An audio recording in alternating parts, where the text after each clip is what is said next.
my people in Atlanta. This is my first time on stage since the pandemic has begun.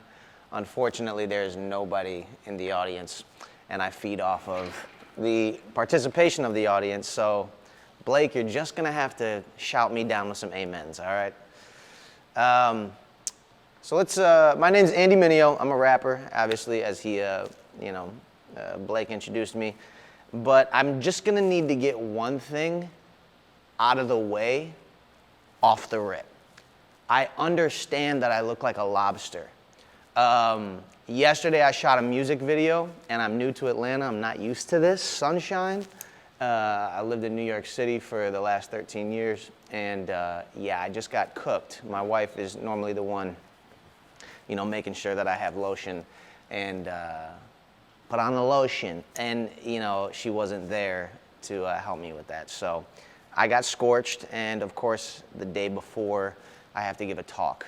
So good for me. But no, I am new to Atlanta. Obviously, I said I lived in New York for a while. Being new to Atlanta is fun. I get spotted a little more often while I'm here. The other day I was on the highway, literally like this week, and I'm in my car and picking my nose per usual. And of course, out the periffs, I see hands waving, and I look over I'm a thumb picker, so I'm picking, and I notice a fan looking at me, and he's like waving me down, like, Andy Mineo, and I'm like, okay, this is awkward. So I just hit the gas, but I'm in a 4-cylinder, so nothing really happened. But I did get away from the guy. Shout out to you. He's probably watching right now. I'm sorry. But I'm loving Atlanta, and big shout out to CreativeMornings for having me here in Atlanta. This is getting me an opportunity to exercise some of my other skills besides rapping, so hope you guys enjoy it. Now, today's theme is the underdog, so let me start off with this question. How many of you guys would be interested to watch a movie about a rich guy who is born into a wealthy family, has everything handed to him, and then goes on to be successful and dies happy? No? No one? Okay. Nobody. But let me ask you this. How many of you would be interested in watching a movie about a Jamaican bobsledding team that, in spite of having never seen snow, defies all odds to win the Winter Olympics? Huh? That's right. Cool Runnings. No, it's one of my personal favorites. But the stories of underdogs are very compelling. And, all of them. We got Rocky, we got Rudy, we got 8 Mile, we have Slumdog Millionaire, we have a personal favorite of mine, Karate Kid. The point is, underdogs have compelling stories, and we just need to tell them. So let me tell you a little bit about my underdog story. I grew up in a single-parent home in Syracuse, New York, upstate, and my mother would work the night shift to make ends meet.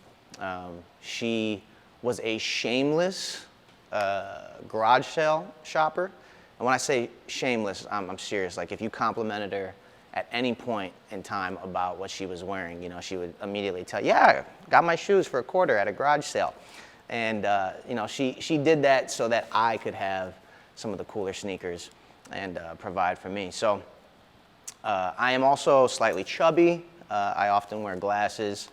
I'm a white guy who raps, and I am considered by many to be a Christian rapper. So these aren't necessarily the makings of what we call cool in my music industry. But somehow I figured out how to have a successful rap career, be able to buy a house, provide for my family with it, and so we're having a good time.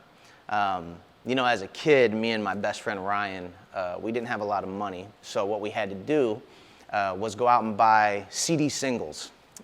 These cost like $2, $3, as opposed to like the $18 you would spend for an album.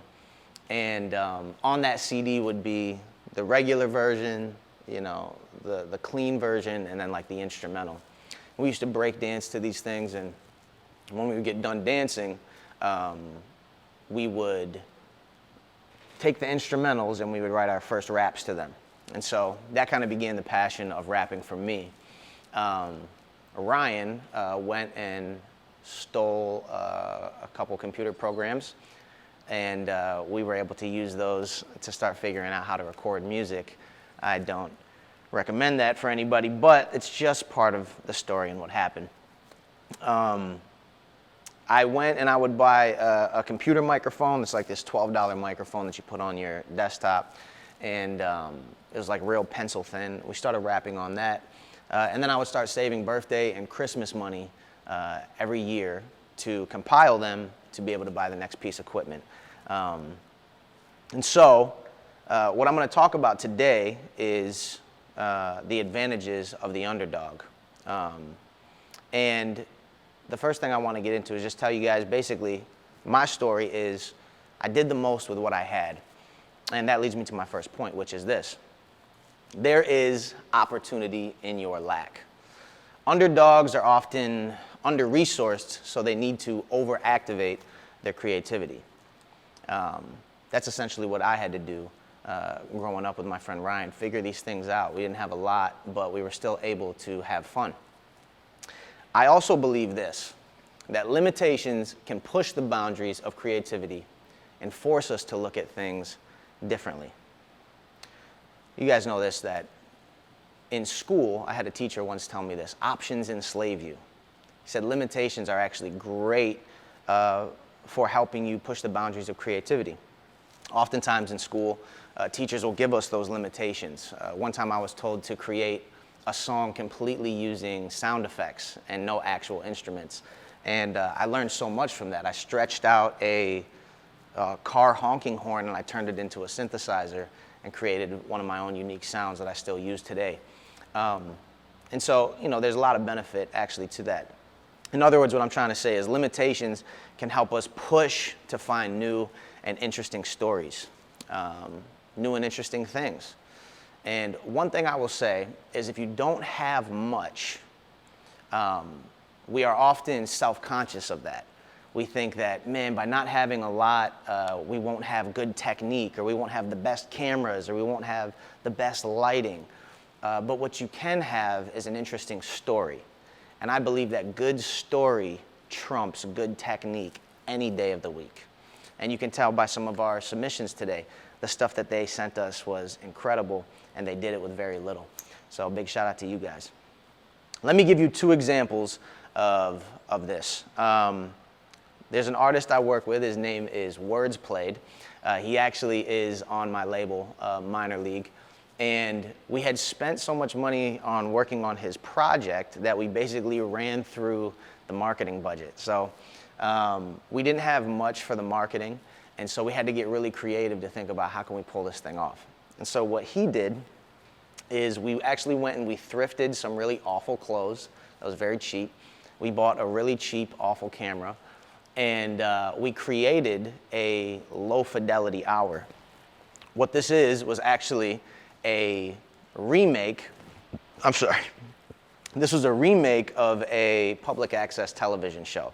Here's a couple slides from it. As you can see, we made it look, we borrowed this space from our church, and we made it look like a public access TV show.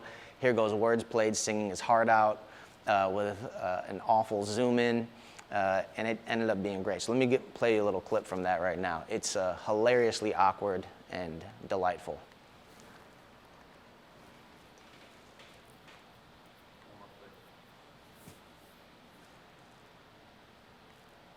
Is it playing? No, click one more time. Oh. Also my first time with PowerPoint. Oh, there it goes. There you go. Welcome and good evening to Low Fidelity Hour. I'm your host with the most, Marcus Sanchez, and I've got with me my wife, Stacy. We got top talent from here in the city all over, and tonight we got a real treat for you, our Lo-Fi Lily Flowers. We got Words Played with his top hit, Kane Cares. Give it up for him. Oh, here we go.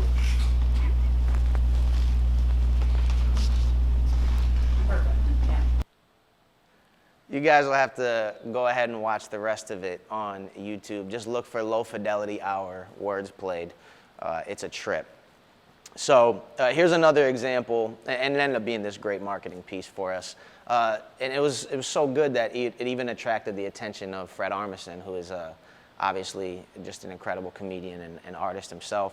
And John got a chance to connect with him. So here's another example of how limitations can push creativity. I'm in hip hop, and one of the first major pieces of production equipment for sampling was this machine called the ASR-10. And what it did was it allowed you to play records into the sampling machine, and then you could chop them up and begin what ended up changing music kind of forever. The issue was it only had a sample limitation because of hard drive space for about 4 seconds. And so there was this producer named RZA from the Wu-Tang Clan who decided he wanted to try to get the whole phrase of a record that he was sampling into the ASR-10, but he only had 4 seconds, so he had to speed up the sample to try to fit everything into it.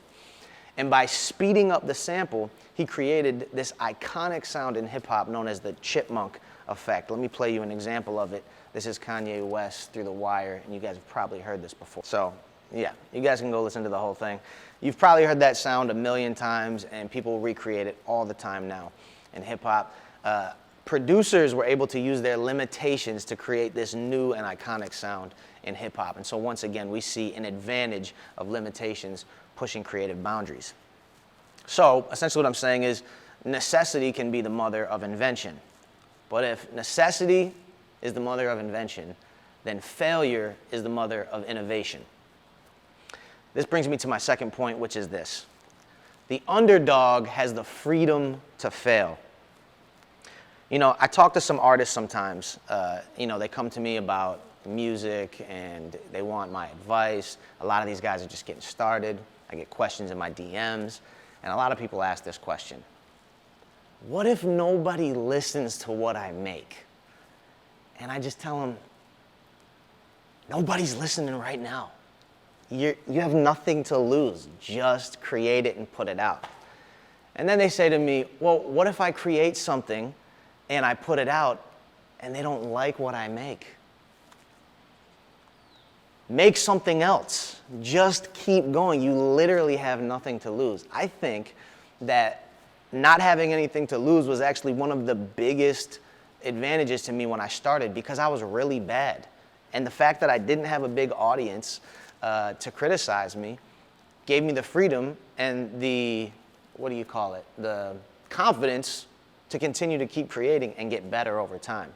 You got to remember, I was just not good when I started rapping, but over time and a commitment to having fun, a commitment to my craft, I got a lot better, and I actually made a career out of this. So the underdog has the freedom to fail. The underdog has everything to gain. But if the underdog has everything to gain, the top dog has everything to lose. And I want to talk to you real quick about the fears of the failures after you have success. A lot of times success, when you are no longer the underdog, actually can be more detrimental to you than being the underdog. I just want to explain to you guys again, this is my whole point, there are advantages to where you are right now in being the underdog.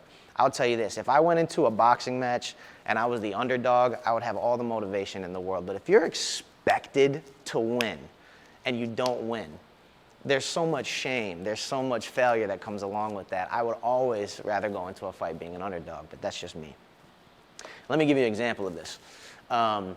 I've basically been an underdog my whole career, but I had this moment in my career recently where one of my songs went gold, and Blake talked about this. And I remember the day that I got the gold plaque delivered to my house. I opened it up with my family and my friends, and we cracked it open, and I pulled it out, and it was so beautiful. And I thought to myself, wow, this is such a moment of success. And in that same moment of excitement came a deep level of fear and insecurity. And the questions that I asked myself were, can I do it again? Can I replicate the success? Will I ever be able to live up to this again? And there now became this, in a way, this sort of pressure to duplicate the success that I've already had instead of just enjoying the success that I did have and get right back to work. There's actually a quote from a book that I really love. The book is by Donald Miller. It's called Scary Close, and it's about vulnerability. And in it, he talks about the fear that success can actually bring. And so let me go ahead and look at that. Hey, this clock is off if you guys could hit it for me. But I'll read the quote to you guys.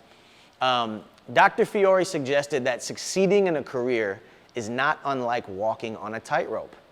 The more success we achieve, the higher the rope. As we gain something, we have more to lose. Success causes a ravine beneath our careers that grows more deadly, creating a kind of fear of trying. He said, the fear of letting people down is one of the primary reasons people procrastinate. In that book by Donald Miller, Scary Close, he talks about his career. Now, I don't know if you guys are familiar with Donald Miller, but he had massive success as an author. And he tells this story that when he wrote his first book, he got his first deal, he would go up into the mountains or to the cabin, wherever he was creating. He'd go take walks, smoke his pipe or his cigars, whatever he was doing, and have fun, enjoy himself, go back to the cabin and write. He turned in his first book, and it was a success. The publishers loved it. People seemed to like it, and they said, go ahead, do it again. So he said, great, I'm confident. Let me go do it again. He goes out, does the same exact thing.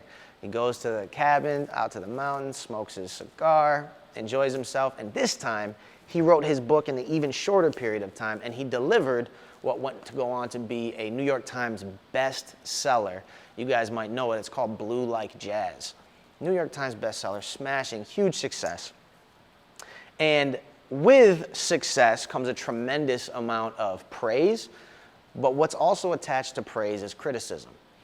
And what Donald ended up doing, and he admits this in his book, is he goes, I was trying to anticipate the critics in my future writings because after absorbing all of it, I started to become fearful or, conscious at least of their criticism.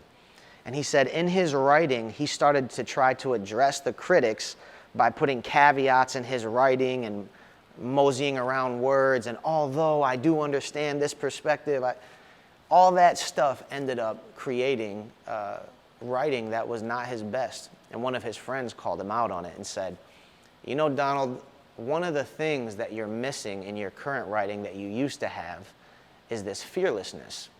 And he said, I think you've become too careful. And that leads me to my next point, which is this. Creatives that are too careful cannot make disruptive art. Disruption is necessary to challenge the status quo and to move culture forward. I think this is just an obvious one. The more fearless you are, the more willing you are to push boundaries and to stumble upon something new. And I will also say this, that this underdog mentality, the advantages of the underdog are so powerful that even the top dogs in industries, the top dog athletes in the world, utilize this underdog mentality to help them either gain new success or to maintain the success that they've already had. And let me give you a couple examples here. Michael Phelps, who is hands down the most successful gold-winning Olympic medalist of all time, talks about it right here. Even so much was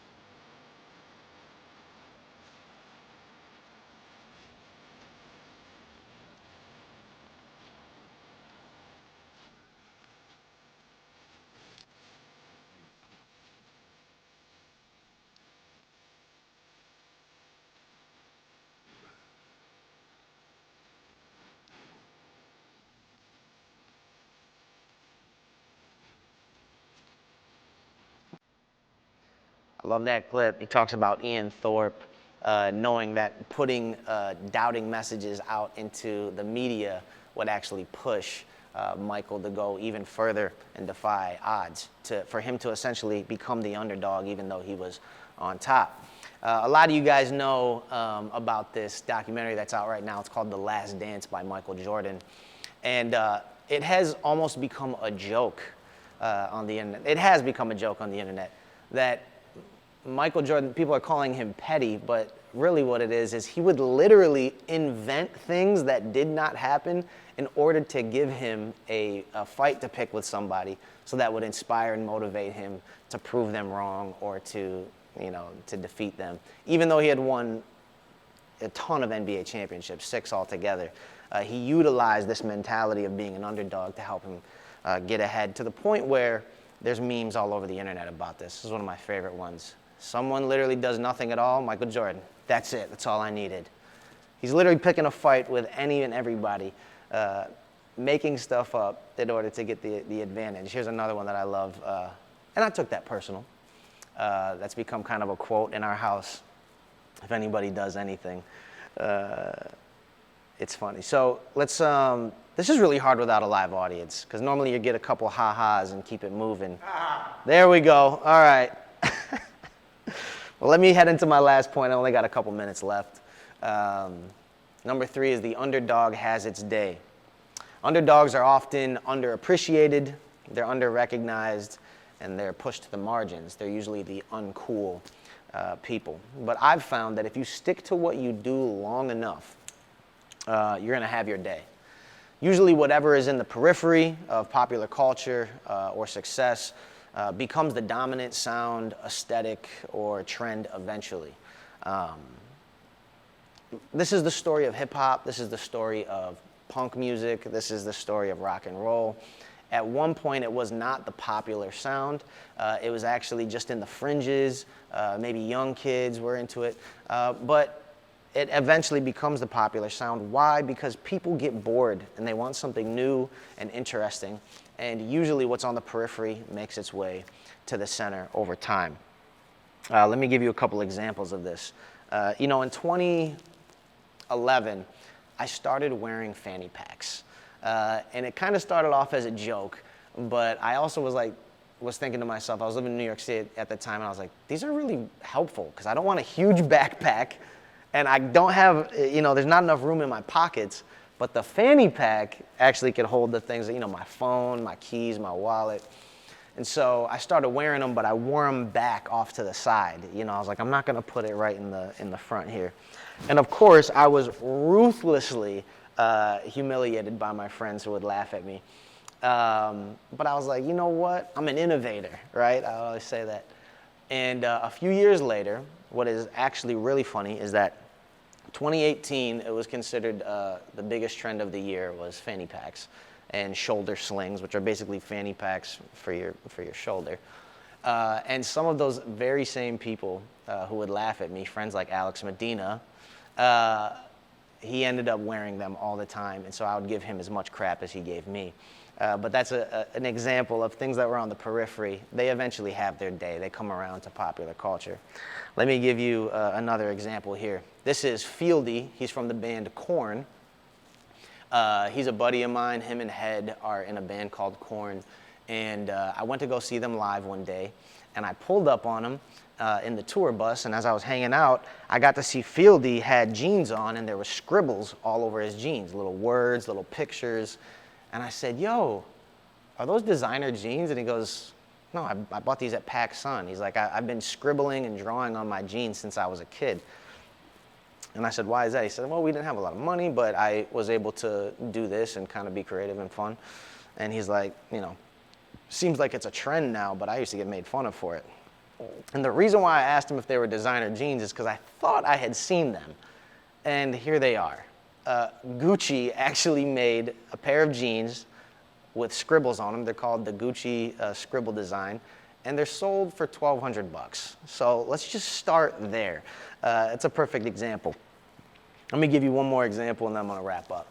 These are the Air Monarchs. These are actually designed by a good friend of mine, Jason Maiden. And these have been one of the most successful shoes ever, but they have been purely utilitarian. Jason told me the story that when he designed them for Nike, they were like, we want the dad who works all day, you know, and he needs a comfortable shoe. And they have, like, hilariously in culture become known as the dad shoe. Normally you'll see like a football coach or a dad or somebody mowing their lawn wearing these. They've been made fun of as one of the ugliest shoes ever, you know, orthopedic shoes. They get all kinds of jokes on them. Here's a meme that is one of my personal favorites. Dads out here can't wait to turn these bad boys green this mowing season. I'm sure you have all seen these many times before. Here is what eventually happened with the Air Monarchs. There has become this fad for dad hats, dad sneakers, and they have turned a corner. This is the Air Monarch in Hype Bay, which is a Hype Beast iteration, next to some of the biggest and coolest brands in the world like Bape. And ironically, here's my favorite picture, is all these young guys, super swagged out, wearing Air Monarchs and fanny packs. So let's just bring it all together one good time. Now let's go ahead. Let's go ahead and wrap this thing up because I'm over time. Let's recover what we all talked about here. So for the underdog, there's opportunity in your lack. The underdog has the freedom to fail. And the underdog eventually has its day. I am a rapper, so I'd be out of pocket if I did not end with a little rap. So here's a lyric from one of my songs that I feel like encapsulates what we talked about today. Can you see creativity in your limitations? Do you see roadblocks as an invitation to something greater? When the door closes, are you excited or shaken? Is it from God or from Satan? Do you feel guided or feel forsaken? I think the main reason why we love underdog movies, we love the stories of underdog, is because every time we see an underdog, we see a little bit of ourselves. Thank you guys for your time. All right, Andy, thanks so much. Love it, man. That was awesome. I'm looking straight into this camera, but I can also see you right there. So I say thank you. That was awesome, man. I love it. We're going to do some Q&A. We've been collecting questions in the chat. And Andy, I got a question for you now. First one that popped in from Andrew, who produces Creative Mornings chapter here in Atlanta. Thank you, Andrew, for your question. He wants to know who in music has inspired your specific sound the most. Oh, man. My sound today, that's a tough one because I think over the years, just growing up a student and fan of hip hop, I've pulled little things from everybody, you know what I mean? Starting off in New York City and New York, Central New York and Syracuse, I was really into like a East Coast New York boom bap lyricism. And so rappers like, Cannabis, Jay-Z, Eminem, DMX, that Northeast sound had a lot to do with my lyricism. And then I would say just great songwriters have always inspired me. The John Mayers of the world. So I pull a little bit from everywhere. And then, naturally, I just connected with a lot of people from the South. And so I started understanding cadences and rap styles from Southern rappers and Southern beats. And I pull that in there. So you get a little boom bap, you get a little lyricism, you get a little trap music, and some good songwriting in there as well. So, yeah, I couldn't pin one person, but I would say it's a charcuterie board of kinds. Charcuterie. All right. Sonia asks, how do you use the underdog mentality in a fake it till you make it society?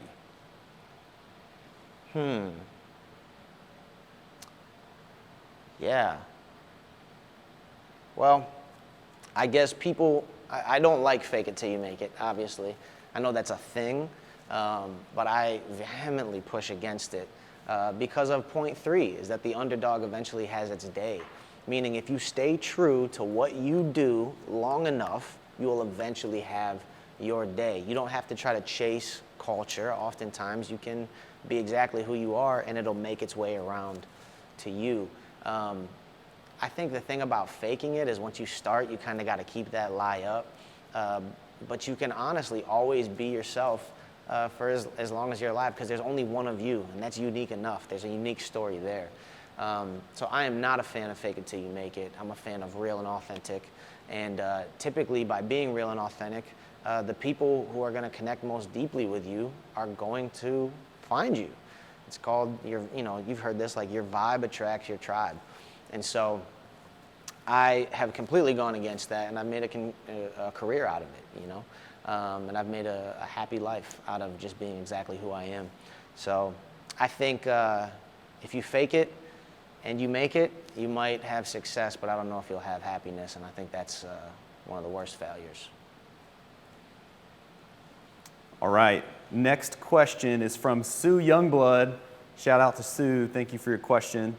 She asks if there are any other books you can suggest, and how do you decide which books you're reading for life guidance? Yeah, there's a lot of books on creativity that have been fun for me. I wish I had them on. If I wish I knew this question, I would have wrote a few more down. But things like that have been big ones. It's called like Steal Like an Artist. Those will help you think about some things creatively. There's a book called Imagine that talked about the tension between the sacred and the unsacred, the unholy, and how you create in the midst of that. There's another one that I like. It's called, I'm blowing it right now. There's like a handful of them on my desk that I read every few days. You know what? How about I do this? I'm going to go to my Twitter later today, and I'm going to go ahead and tweet out a few books from that collection so I can give you the real names. I don't want to butcher these authors' names or their book titles, and I will go ahead and tweet them out so you can have them. At Andy Mineo, you'll find it. All right. Now, Nate asks, what are some good creative challenges to give yourself to push your art and drive your creativity? Limitations. That was actually, my first point. To push and drive creativity, I think when you give yourself limitations, it causes you to start looking at things differently. And so, for example, my teacher told me to create a song only using sound effects and not using real drum sounds. And so I ended up taking the sound of a staple gun and I turned it into a kick sound, by altering it and messing with it. I took the sound of a horn and I turned it into a trumpet. People screaming, Foley sounds. So I think it's really fun when you set limitations and then you force yourself to work inside of those, and you'll start to take that kick sound and twist it and flip it and look at it differently and create something new. Give yourself time limitations. I'm going to make this song in 1 hour or 4 hours. I'm only going to, make this rhyme pattern rhyme multi-syllable. There's a lot of ways that you can do that. And in any discipline that you're in, I think you can set self-limiting systems that can force you to push your creativity. If you just have no limitations, it is often a lot harder for people to start creating and to start finding something new and interesting and fun. So set a limit on yourself and get after it. All right, next up is another question from Andrew, this is a fashion question. So obviously you see the future of fashion. Are you wearing anything unique now that you think will be popular in 5 to 10 years? What's the next resurgence of the thing? I don't know if you guys can see my pants. Can they see or no? No. No? All right, so I have on a tremendously large pair of Carhartt pants. He's gonna try to give you a quick view of the greatness. No. You could back up. I wouldn't, let me back up a little bit. I wouldn't say that I'm a fashion guru, but I do enjoy and appreciate fashion. I spent some time in Japan this year, and the team is trying to figure it out rapidly. These are tremendously baggy. The skinny look has been in for quite a while. I actually thrifted these. I actually thrifted these not too long ago for like $2. They're actually made by Carhartt. And they're so baggy and so big that I was like, maybe I should get these tailored or altered. And then I put them on today and, I rolled them up and made them real wide. And I just feel like that's one of the things that's going to come back. I think fashion goes in cycles, usually about 7-year cycles or so. Something that was, whack and old and, oh my gosh, too bad, you will never wear that. It eventually comes back. Same thing with skinny jeans, fashion all over. I mean, the stuff that your parents were wearing, at one point, you made fun of them for, and now you're wearing it. So fashion goes in cycles. I think baggy is definitely on the way back. It's already here, but it's going to continue to go. And this kind of boxy, wide look is very Japanese. I think it's going to have another moment here. All right, no more skinny jeans. Jeez. Thanks a lot, Andy. I mean, wear skinny jeans. It's just, do what you do. You referenced the Bulls documentary, The Last Dance. Man, I love that footage of Jordan and Pippen in the 90s with those suits. Yeah. Those suits were gigantic, quad X suits. Yeah. All right, next question. This is from Justin O. He asks, how do you strike a balance between preserving and honoring your roots in hip hop versus pushing forward to create something new and fresh? Yeah. That's a great question, a great tension that I'm always trying to figure out. Because there is often a pressure. Sometimes there's a pressure to ride trends because there's a pressure for success. For example, now that my creativity is no longer my hobby but my career, I still have fun, but at the same time, I also need it to work because, it working is, my livelihood is predicated on that. The fact that you guys buy albums, you buy merchandise, you buy things. So sometimes decisions aren't purely made out of creativity. Some of them are also made out of like, I think this is going to work because this is what's trending. And I hate to say that, but there's just more riding on it now.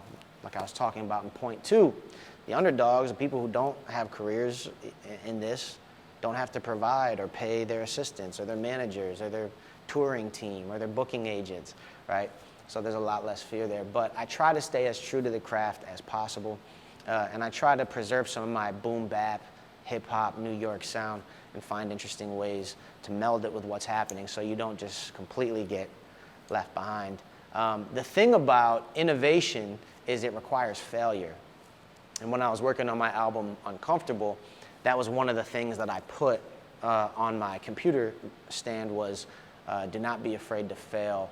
Failure is the mother of innovation. And so I've been trying to find ways to innovate, but you need failure. And to fail, you need to try a lot. You need to fail a lot to be able to stumble upon something new. And failing a lot is also something that takes time.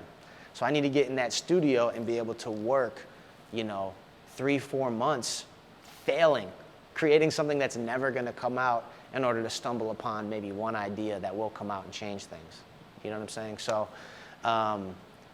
but in the business we're in, the longer that you go without releasing something, the more impatient people get, and the more they're like, do you even rap anymore? And I'm like, I'm in the studio every day trying to create something new and great and interesting. So those are some of the tensions I face, and I'm trying to figure them out. All right, last question for you. This comes from me. So your livelihood, I would assume, as an artist, is live events, performing, touring is a big part of how you survive and how you thrive. What does your life look like right now in the pandemic? What does an artist, a rapper's career in a COVID world look like? Yeah. Well, for some rappers, I know they might not be doing too well because they live way above their means, meaning they started getting checks from show money and were like, time to buy 4 Bentleys. And I'm just like, that just has never been my approach. Me and my wife actually live way below our means, and we invest a lot. And so when this pandemic hit, I drive I told this story online before, but I drive a 2010 Honda Civic, and I rap for a living. And I could buy any car that I want. The sans like a Lamborghini or whatever, you know what I'm saying? But I remember me and my wife went into the Tesla and we were shop, and we were going to buy a Tesla.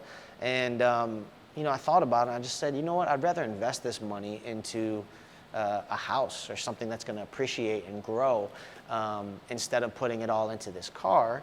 And so we moved down here to Atlanta. We bought a house. Actually, we bought 2 houses, and we're investing in them and watching them grow. And they've already accrued, you know, $100,000 plus. And so in this pandemic, the way that I'm surviving and the way that I'm living is, one, just continuing to live below my means and be frugal. Bought this car cash, and it gets me around to the studio and where I gotta go. So that's a whole nother talk. We could talk about finances and how to make money stretch as an artist. But 2, I'm in the studio every day creating art and creating music, and there's a tension in releasing art and music right now because there's so much happening in our country with continued racial struggles that are being pushed to the forefront yet again, and it feels oftentimes insensitive to release in that climate or to not address it or talk about it. And in a lot of ways, I don't even want to. I'd rather listen. I'd rather be absorbing information and ideas right now around those things. I don't feel like I have to be a leading voice in those areas. So that's another conundrum and a tension. Is some people are saying, we need music. We need something to help get us through. And then some people are like, if you're going to talk, you better say something important. So I'm releasing music. We're planning on it. I actually pushed back a release date because it was in the midst of everything happening. But I'm in the studio every day. We're creating art. We're going to start rolling it out here as soon as next Friday. And yeah, I think the other form of income for me has been through Cameo. So I'm able to give shout outs to my fans for their birthdays, for celebrations, things like that. So if you know anybody who wants a booking for that, you can hit me there and give shout outs. 2 has been merchandise. So just creating cool t-shirts and capsules and things like that. Those are on andymineo.com. Go to the storefront and you can get stuff like that. So that's been helpful for me. All right, Andy. Andy, thank you so much. Really appreciate you sharing that with us. And hey, that's time. We're wrapping up. We will see you next month. Be sure to fill out that survey we're going to send out, and we hope to see everyone soon.